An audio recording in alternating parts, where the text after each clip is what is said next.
Hello everybody, Lake Station Community Advocate and Educator here. I am back again with some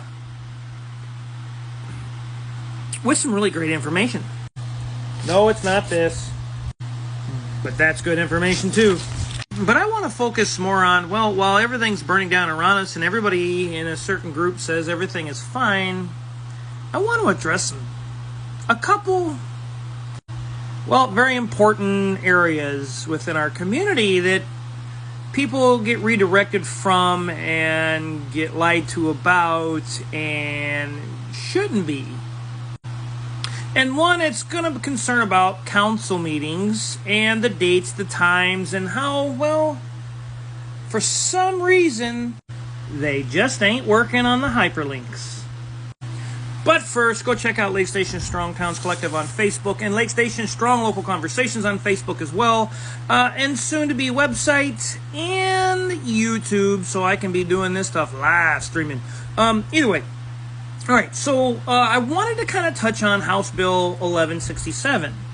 And for those of you who don't know what that is, well, you're going to be educated. And those who don't know, it's going to help you.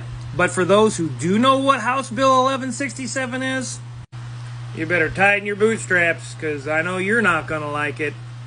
And here's why. Because Indiana House Bill 1167 gives a little more power back to its community members and its residents to be able to fully engage in council meetings. Because that's very important for council meetings and for residents and for the community itself. So let me read this in a nutshell. It came from the Indiana House of what the bill actually is. It requires governing bodies like council members and administrations and things like that of state and local agencies, excluding the colleges and universities, to provide on a publicly accessible platform.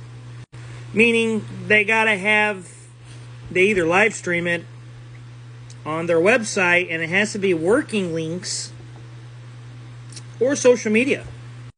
They, one, have to have live transmissions of the public meetings, and they have to be accessible, publicly accessible, meaning it's open platform. You can't restrict it. Two, they have to have an archive of the copies of the live streams transmissions with links to any meetings, agendas, the minutes, and the memorandums. So basically, the community residents should easily be accessing these via the city website and hyperlinks that are there, and they should be working or a live stream on the city website and or maybe a city social media. It also provides that if a governing body does not have the internet capability for live transmission of public meetings, that the governing body shall record the meeting. Provides that the transmissions and recordings of public meetings may be destroyed after 90 days. So basically, any of the meetings, they have to be recorded. And if they're recorded, anybody watching them wanting copies can do so within a file or a document that you file down at your local clerk's offices, and you can request a copy of those meetings. Now, they are to make copies, they are to get them to you, and after 90 days they can destroy all records of that. And that's how House Bill 1167 goes. Now, why would this have anything to do with our community and how things are being done? Here, let me show you. This is our local website. And yeah, that's our town hall. And there is the page where you go under departments and you click on boards and commissions.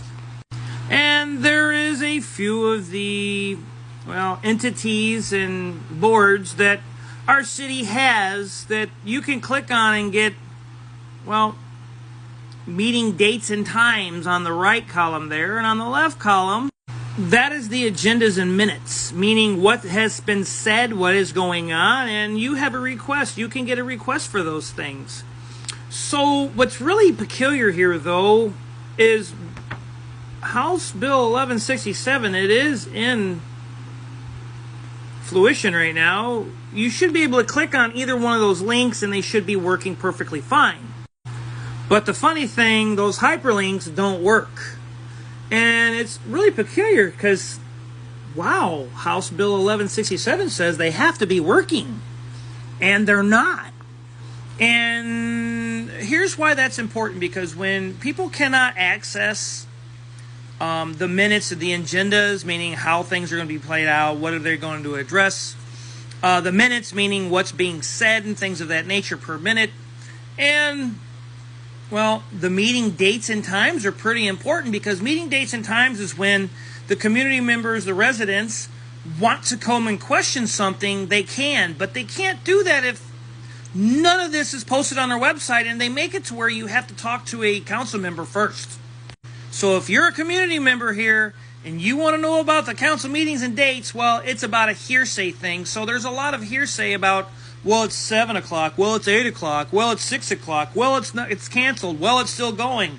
There's a lot of purposeful confusion to stop people from showing up to council meetings within our community.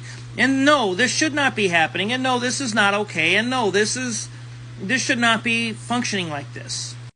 But in better news, you have this little tool right here. It is the Indiana Public Access Counselor's Handbook on Public Access Laws. Everything you want to know about council meetings, the dates, the open door law, when they tell you you can't be here just simply because they don't like you at their council meetings, guess what? You have right to be there. And this booklet and this government document from Indiana says you have that right. And it gives some ideas and questions. So like, what is not a meeting? What is a meeting? What's a governing body? What do I do when I can't find the dates and times, and what should I be taking care of? So kind of like this right here, this is a page. It says, how will I know if an open meeting has been scheduled? Well, you're supposed to go to this. And you should be able to click on them there hyperlinks. And those hyperlinks in our city are not working. But let's go back to this.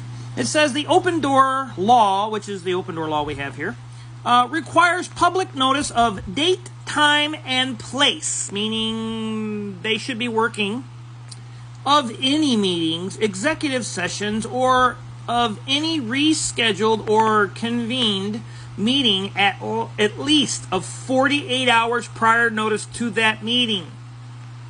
Huh. But the website don't work, and neither do the hyperlinks. But that excludes Saturdays, Sundays, and legal holidays. Now, a public agency must post a notice of meetings at the principal office, meaning at City Hall of the agency, and if no such office exists, at the place where the meeting is to be held, per section of the handbook, and it tells you the IC code, the Indiana code there, and then state agencies are also required to provide electronic access to meeting notices on the internet.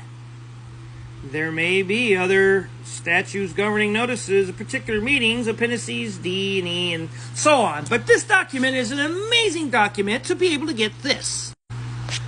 You should be able to click on those links and they should be working. So technically right now they're in violation of law. And because they are, no one wants to call them out, so I will.